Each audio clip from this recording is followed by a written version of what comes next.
Hello students, last video में हमने double fertilisation और ट्रिपल फ्यूजन के बारे में पढ़ा, जिसमें हमने ट्रिपल फ्यूजन से जो प्राइमरी एंडोस्पर्म न्यूक्लियस या प्राथमिक भ्रूणपोष केंद्रक जो बनता है, जो कि 3N होता है, इस 3N से क्या निर्माण होता है? एंडोस्पर्म का फॉर्मेशन होता है या भ्रूणपोष बनता है। और इस भ्रूणपोष को हमने 3 तरीके के भ्रूणपोष देखे थे: केंद्रकीय, कोशिकीय और हेलोबियल। केंद्रकीय, कोशिकीय और हेलोबियल है ना। केंद्रकीय न्यूक्लियर एंडोस्पर्म, सेल्यूलर एंडोस्पर्म और हेलोबियल एंडोस्पर्म, ये देखे थे हमने। अब हमने ये देखा था कि डबल फर्टिलाइजेशन में फर्स्ट मेल गैमेट जो है डिवाइडेशन एक सेल के साथ फ्यूज होता है और जाइगोट का फॉर्मेशन करता है, और ये जाइगोट बाद में एम्ब्रियो का फॉर्मेशन करता है।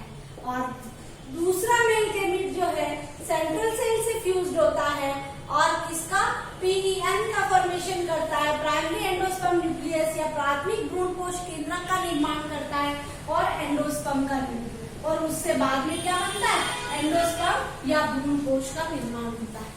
तो हमारा ये जो सेकंड वाला प्रोसेस है, ये हमने देख लिया कि किस तरह ये एंडोस्पर्म का निर्माण होता है और कौन कौन से एंडोस्पर्म होते हैं। अब हमारे पास दूसरा टॉपिक ये आया हमारे पास कि ये देखो यहाँ पर कि जब male gamete, first male gamete जिसको हम क्या कहते हैं? ट्रू फर्टिलाइजेशन कहते हैं, सत्य निषेचन कहते हैं, कि एक मेल गैमेट अंड कोशिका से संयोजित होता है और युग्मनज का निर्माण करता है, और युग्मनज बाद में भ्रूण का निर्माण करेगा। तो यहाँ पर ये जो प्रोसेस है, हम इस प्रोसेस को किसके अंतर्गत पढ़ेंगे? डेवलपमेंट ऑफ एम्ब्रियो या भ्रूण का विकास की जाइगोट जो हमारे पास सेल है, युग्मनज जो कोशिका है, उस कोशिका से भ्रूण का निर्माण कैसे होगा। तो हम यही प्रोसेस यहाँ पर पढ़ रहे हैं, डायग्राम के थ्रू पढ़ेंगे, इसलिए आप अच्छे से इसको समझिए कि किस तरह हम इसको पढ़ते हैं। सबसे पहला आता है कि ये युग्मनज की कोशिका, ठीक है, ये एक युग्मनज कोशिका में प्रथम विभाजन जो होता है, पहला डिवीजन जो होता है, वो क्या होता है? ट्रांसवर्स सेक्शन या अनुप्रस्थ डिवीजन होता है। ये आपको ध्यान रखना है। अनुप्रस्थ का मतलब इस तरह से, लंबवत या अनुदैर्ध्य जब कहेंगे तो आपको इस तरह बनाना है, ठीक है। पहला विभाजन कैसा होता है? PS होता है, अनुप्रस्थ होता है, और इस युग्मनज, ये क्या है? युग्मनज या जाइगोट, ठीक है। युग्मनज की कोशिका में प्रथम विभाजन अनुप्रस्थ होता है, और इस प्रथम विभाजन के फलस्वरूप कितनी सेल बनती है? 2 सेल बनती है, ठीक है। ये 2 सेल कौन कौन सी हुई? यहाँ देखिए, ये 2 सेल जो होती है, ये मैं अलग अलग कलर से इसको बना रही हूँ ताकि आपको जल्दी से समझ में आए। यहाँ 2 सेल है, एक सेल का न्यूक्लियस मैंने यहाँ ये बनाया है और दूसरे सेल का न्यूक्लियस ये बनाया है। तो यहाँ पर मैं अगर बात करूँ इसके अंदर कि अनुप्रस्थ सेल कौन सी है और किसका फॉर्मेशन करे, तो यहाँ 2 सेल बनती है। ऊपर की कोशिका जो है ये कहलाती है शीर्षस्थ कोशिका या एपिकल सेल, और नीचे वाली सेल जो है ये कहलाती है आधारीय कोशिका या बेसल सेल। शीर्षस्थ कोशिका, ये कोशिका शीर्षस्थ कोशिका है, ये किस तरफ होती है? चलाजल एंड की तरफ होती है या विभाग की तरफ होती है, और आधारीय कोशिका या बेसल कोशिका माइक्रोपाइल एंड की तरफ या बीजांड द्वार की तरफ होती है, ठीक है। यहाँ तक आया समझ में? युग्मनज की कोशिका में पहला विभाजन अनुप्रस्थ होता है, जिससे 2 कोशिकाएं बनती है, एक शीर्षस्थ कोशिका और दूसरी आधारीय कोशिका बनती है। शीर्षस्थ कोशिका निभाग की तरफ और आधारीय कोशिका बीजांड द्वार की तरफ होती है। जो भ्रूण का डेवलपमेंट है वो इस शीर्षस्थ कोशिका से होता है। तो ये ध्यान रखेंगे, हम अभी इसका डेवलपमेंट पढ़ रहे हैं भ्रूण का, तो इसमें आपको ध्यान रखना है कि किस कोशिका से होता है, तो वो शीर्षस्थ कोशिका से होता है। ठीक है, 2 कोशिकाएं बन गई। अब आधारीय कोशिका जो है, इसमें क्या होते हैं, बहुत सारे अनुप्रस्थ विभाजन। कौन सी सेल में?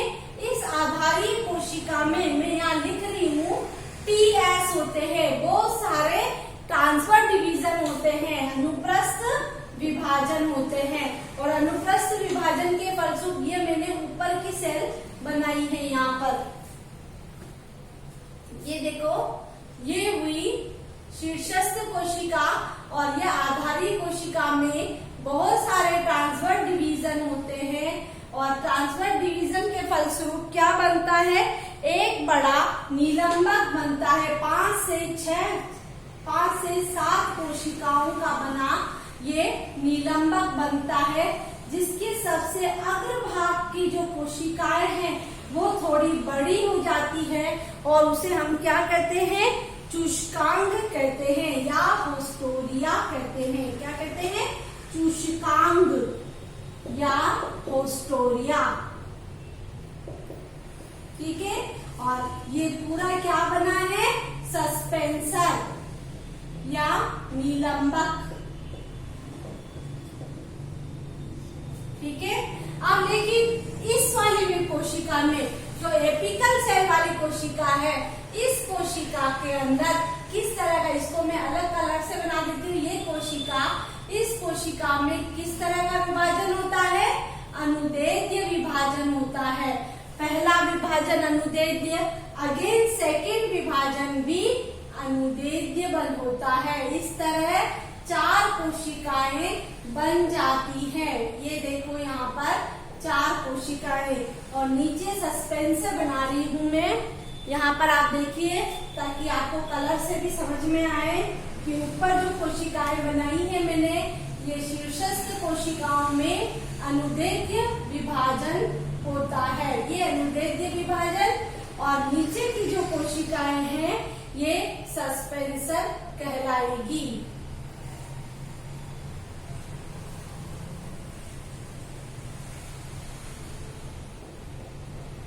ये सस्पेंसर हुआ, और ये चतुष्टांग। चतुष्टांग को क्या कहेंगे अपन, क्वाड्रेंट। ठीक है, चतुष्टांग, ये चतुष्कांग कहलाएगा और उसको वो क्या बनेगा, क्वाड्रेंट बनेगा। ठीक है, ये बन गया क्वाड्रेंट। ठीक है, और ये हो गया सस्पेंशन और ये हो गया होस्टोरिया। मेनली होस्टोरिया का क्या काम है, होस्टोरिया एंडोस्पर्म के अंदर धसा हुआ रहता है, एम्बेडेड रहता है, तो वहां से ये पोषण प्राप्त करता रहता है। ठीक है, अब क्या होता है, इस क्वाड्रेंट की कोशिकाओं में किस तरह का विभाजन होता है, सभी सेल में अनुप्रस्थ विभाजन होता है। तो यहाँ पर हम लिखे कौन सा डिवाइडेशन हुआ, TS, ट्रांसफर डिवीजन होता है इस सेल में, और जिससे 8 कोशिकाएं बनती है। ये 8 कोशिकाएं, ये 8 कोशिकाएं बन गई। ठीक है, तो यहाँ कौन सा डिवीजन हुआ, ट्रांसफर डिवीजन हुआ। ठीक है, ट्रांसफर डिवीजन होता है जिससे ये 8 कोशिकाओं का समूह बन जाता है, जिसे क्या कहते हैं, ऑक्टेंट। ऑक्टेंट। ठीक है, और नीचे की जो सेल है वो इसी तरह सस्पेंसर से जुड़ी हुई रहती है। ठीक है, अब जो नेक्स्ट स्टेज आती है कि ये जो बन गया, अब जो अष्टांशक की जो सेल है, अब इसमें 8 कोशिकाएं बन गई। अब इस सेल्स के अंदर क्या होता है, परिणत पेरिक्लाइनल डिवीजन होता है, परिधि की तरफ, इसमें इस तरह परिधि की तरफ डिवाइडेशन होता है, और परिधि की तरफ डिवाइडेशन होने से बाहर की तरफ एक लेयर का फॉर्मेशन हो जाता है, जिसको हम क्या कहते हैं, डर्मेटोजन कहते हैं। ठीक है,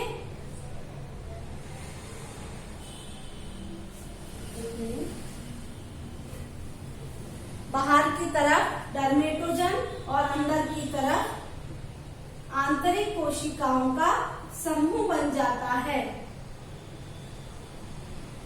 ये डर्मेटोजन और ये पोस्टोडिया। ठीक है, ये इस तरह जो बनती है सेल बाहर की तरफ अष्टांचल में परिधि की तरफ डिवाइडेशन होता है, बाहर की तरफ ये बन जाती है सेल। इस सेल को हम क्या कहते हैं? डर्मेटोजन। डर्मेटोजन या त्वचाजन, त्वचाजन की कोशिकाएं और अंदर की तरफ आंतरिक कोशिकाएं पाई जाती है। ये त्वचाजन की कोशिकाएं बाद में भ्रूण की त्वचा बनाने का काम करेगी। ठीक है, भ्रूण की स्किन बनाने का फॉर्मेशन करेगी, त्वचा का निर्माण करेगी। लेकिन आंतरिक कोशिका समूह जो है, आंतरिक परत है, ये किसका निर्माण करेगी? बीज पत्राधार यानी हाइपोकोटाइल, हाइपोकोटाइल या बीज पत्राधार। इसके बीच में भरण ऊतक जो होते हैं, उन भरण ऊतक का यानी ग्राउंड टिश्यू का और इसके अंदर प्रोकेम्बियम तंत्र का भी निर्माण करेगी। अब हम यहाँ डाइकोटिलिडन में एम्ब्रियो डेवलपमेंट पढ़ रहे हैं, तो यहाँ जब इस तरह बनता है तो निलंबक की तरफ यहाँ इस साइड में क्या बनता है? ये बीज पत्राधार या हाइपोकोटाइल बनता है। और ऊपर की तरफ क्या बनता है? इसके अंदर एपिकोटाइल बनता है। बीज पत्रोपरिक ऊपर की तरफ बनता है और हाइपोकोटाइल जहाँ से निलंबक स्टार्ट होता है वो हाइपोकोटाइल बनता है, जो बाद में यहाँ से रूट का निर्माण और रूट केप का निर्माण जो होगा, मूल के ऊपर मूल गोप का जो निर्माण होगा वो इसी से बनेगा और यहीं से मूलांकुर का निर्माण होगा। इसके एपिकोटाइल के यहाँ से किसका निर्माण होगा?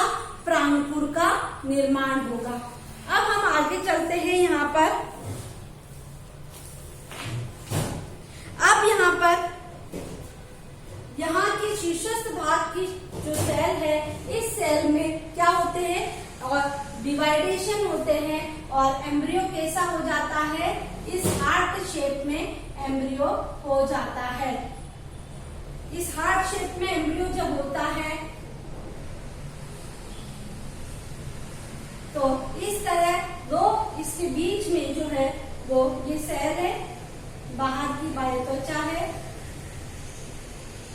अब यहाँ पर आप सही से देख पाएंगे इस चीज को कि प्रांकुर का निर्माण कहाँ से होगा। ये पार्ट जो है, ये पार्ट कहलाएगा एपिकोटाइल वाला पार्ट, यानी बीज पत्रोपरिक वाला पार्ट, यानी प्रांकुर का निर्माण यहाँ से होगा। ठीक है, और हार्ट शेप होने के कारण यहाँ पर दो बीज पत्र बन गए, एक बीज पत्र ये और दूसरा बीज पत्र। ठीक है, ये और इसी की खांच में यहाँ पर प्रांकुर का निर्माण और जहाँ से निलंबक स्टार्ट होता है वहां से मूलांकुर का निर्माण होता है। और हम यही कहेंगे कि बीज पत्रों के ये बीज पत्र जो है कोटिलिडन्स जो है, दो कोटिलिडन बन गए हैं। बीज पत्रों के ऊपर का भाग जो है बीज पत्रोपरिक या एपिकोटाइल और बीज पत्रों के नीचे का भाग हाइपोकोटाइल या बीज पत्राधार कहलाएगा। ठीक है, और परिपक्व भ्रूण में अगर हम देखें कि परिपक्व भ्रूण किस तरह का होगा, तो ध्यान से देखिए, ये दो कोटिलिडन इस तरह ग्रो करेंगे और ग्रो करने के बाद यहाँ पर देखिए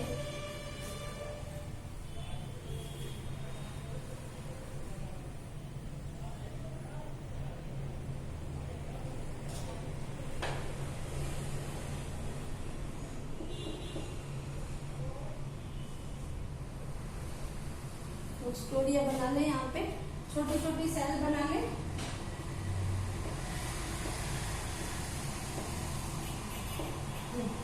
यहाँ पर ये दो जो है, ये दो क्या है? ये दो बीज पत्र है। ये क्या है? यहाँ की जो सेल है वो क्या कहलाएगी? प्रांकुर का निर्माण करेगी। ठीक है, ये प्रांकुर का निर्माण करने वाली, और यहाँ से मूलकोप की कोशिकाओं के यहाँ से किसका फॉर्मेशन होगा, मूलांकुर का निर्माण होगा। इसके ऊपर का भाग बीजपत्रोपरी, इसके नीचे का भाग बीजपत्राधार कहलाएगा। ठीक है, तो ये है एक स्ट्रक्चर किसकी, एक एम्ब्रियो का डेवलपमेंट किस तरह, ये कहलाएगा द्विबीजपत्री पौधों में, द्विबीजपत्री प्लांट में एम्ब्रियो का डेवलपमेंट। अगेन हम इसको रिपीट करते हैं किस तरह का डेवलपमेंट होता है। तो यहाँ देखिए, सबसे पहले हमने युग्मनज देखा। युग्मनज किससे बना है, एक सेल और एक नर युग्मक जब आपस में संयोजित होता है तो युग्मनज का निर्माण होता है या जाइगोट का फॉर्मेशन होता है। जाइगोट में पहला डिवीजन क्या होता है, ट्रांसफर डिवीजन होता है। इससे दो सेल बनती है, एक शीर्षस्थ या एपिकल कोशिका और दूसरी कहलाती है आधारी या बेसल सेल। ये जो है ये चलाजल एंड यानी भाग की तरफ की कोशिका है और ये विचांड द्वार की तरफ की कोशिका है। अब इस आधारी कोशिका को हम देखें तो आधारी कोशिका में पहला विभाजन जो होता है, फिर सारे विभाजन जो होते हैं वो कैसे होते हैं, ट्रांसफर या अनुप्रस्थ विभाजन होते हैं। इस आधारी कोशिकाओं में बार बार अनुप्रस्थ विभाजन से 5 या 7 कोशिकाओं से लंबा बना सस्पेंसर बनता है, जिसके अंदर सबसे लास्ट की जो अग्रभाग की जो सबसे एपिकल भाग, एपिकल पार्ट की जो सेल है वो थोड़ी बड़ी हो जाती है और उसे हम क्या कहते हैं, शुष्कांग या ओस्टोडिया कहते हैं। जब भ्रूण को भोजन की जरूरत रहती है डेवलपमेंट के समय, तो ये होस्टोडिया एंडोस्पर्म या भ्रूणकोश के अंदर धसा हुआ रहता है, एम्बेडेड रहता है और वहां से भोजन को सक करता रहता है। इधर हम जब एपिकल सेल की बात करते हैं तो पहला डिवीजन इसमें क्या होता है, एलएस होता है। ठीक है, लंबवत विभाजन होता है। इसके अंदर वर्टिकल डिवीजन होता है, लंबवत विभाजन होता है। तो पहला विभाजन जब लंबवत तो 2 सेल बनती है।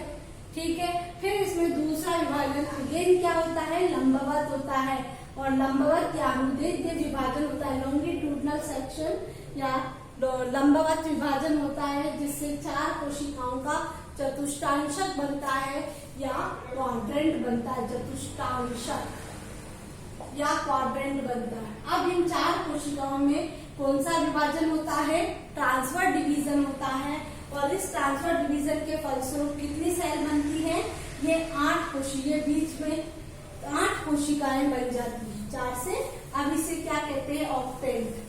अब इस ऑक्टेंट की सेल में परिधि की तरफ डिवीजन होता है और उस परिधि की तरफ डिवीजन होता है, उसको कहते हैं पेरिक्लाइनल डिवीजन या परिणत विभाजन, परिणत विभाजन। और जिससे बाहर की तरफ कोशिकाओं का जो समूह बनता है, जो लेयर बनती है, उसको हम डर्मेटोजन या त्वचाजन कहते हैं, जो भ्रूण की स्किन बनाने का या उनकी त्वचा बनाने का काम करती है।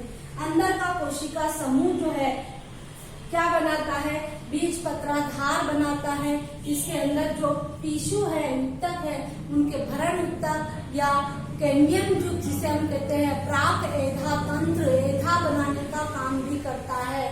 ठीक है, रंग बनाने का काम भी करता है। अब धीरे धीरे यहाँ की सेल में डिवाइडेशन होता है और धीरे धीरे ये भ्रूण किस तरह हो जाता है, हृदयाकार हो जाता है। इससे पहले हम यहाँ समझ ले कि भ्रूण का वह भाग जो निलंबक या सस्पेंसर के पास है उसको हम हाइपोकोटाइल कहेंगे और ऊपर का भाग जो है उसको हम क्या कहेंगे, एपिकोटाइल कहेंगे, बीजपत्रोपरी और बीजपत्राधार। इसके बाद भ्रूण जो है यहाँ की सेल में बार बार डिवीजन होते हैं शीर्षस्थ कोशिका में, और कोशिका में डिवीजन से भ्रूण किस तरह हो जाता है, हृदयाकार आकृति का हो जाता है, यानी हार्ट शेप हो जाता है, जिसके दोनों बीज पत्र जो है कोटिलिडन जो है वो प्रकट हो जाते हैं।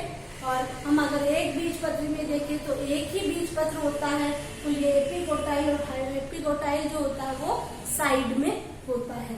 तो यहाँ पर ये हार्ट शेप हो जाता है। बाहर का ये त्वचाजन कोशिकाएं कहलाती है और अंदर का ऊतक उसके भरण ऊतक का निर्माण करता है।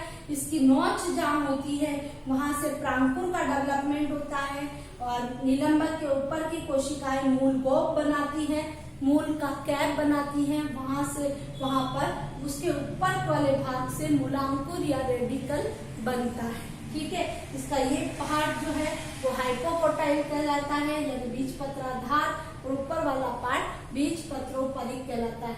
अगर हम इसको मैच्योर भ्रूण को देखें तो ये इसके दोनों कोटिलिडन, ये इसका नोच के यहाँ पर गड्ढा है, यहाँ पर नोच के यहाँ पर प्रांकुर का डेवलपमेंट होगा। प्रांकुर किससे गिरा रहता है? प्रांकुर चोल से गिरा हुआ रहता है। ठीक है, प्रांकुर चोल को हम कहेंगे यहाँ पर प्रांकुर चोल से कोलियोप्टाइल से गिरा हुआ रहता है, और उसके ऊपर एपिकोटाइल पाया जाता है जहाँ से प्रांकुर बाहर निकलता है। और ये भाग जिसको हम मूलांकुर कहेंगे, मूलांकुर चोल से ढका हुआ रहता है, जिसको हम मूलांकुर चोल को हम कहते हैं कोलियोराइजा। ठीक है, और ये सस्पेंसर इसमें लगा हुआ रहता है। ये है एक मैच्योर भ्रूण की स्ट्रक्चर और भ्रूण का विकास और डेवलपमेंट। अब भ्रूण बन गया है, हमारे पास एंडोस्पर्म बन गया है। अब हम ये जानते हैं कि भ्रूण किसमें सुरक्षित रहता है? बीज में। तो ये भ्रूण कहाँ बनता है? ये हमें पता है कि भ्रूण कहाँ बन रहा है। भ्रूण बीजांड के अंदर बन रहा है। ठीक है, तो भ्रूण जब बीजांड के अंदर बनता है तो बीजांड से बीज कैसे बनता है, बीज के आवरण कैसे बनते हैं, हम ये हमारे नेक्स्ट वीडियो के अंदर देखेंगे। इस वीडियो में आप केवल ये कि भ्रूण का डेवलपमेंट कैसे होता है, ये क्वेश्चन एक दो बार बोर्ड एग्जाम्स में आया हुआ है, इसलिए आप इसको अच्छे से रीड करें कि किस तरह इसका डेवलपमेंट है। अगर कोई क्वेरी हो तो आप मुझे कॉल करके पूछ ले कि क्या दिक्कत आ रही है तुम्हें, किसमें दिक्कत आ रही है। ठीक है, ये एक इम्पोर्टेंट क्वेश्चन है तुम्हारे लिए, तो आप इसको अच्छे से रीड करें और इसका डायग्राम का फोटो खींच ले ताकि तुम्हें पढ़ने में आसानी रहे। Thank you very much.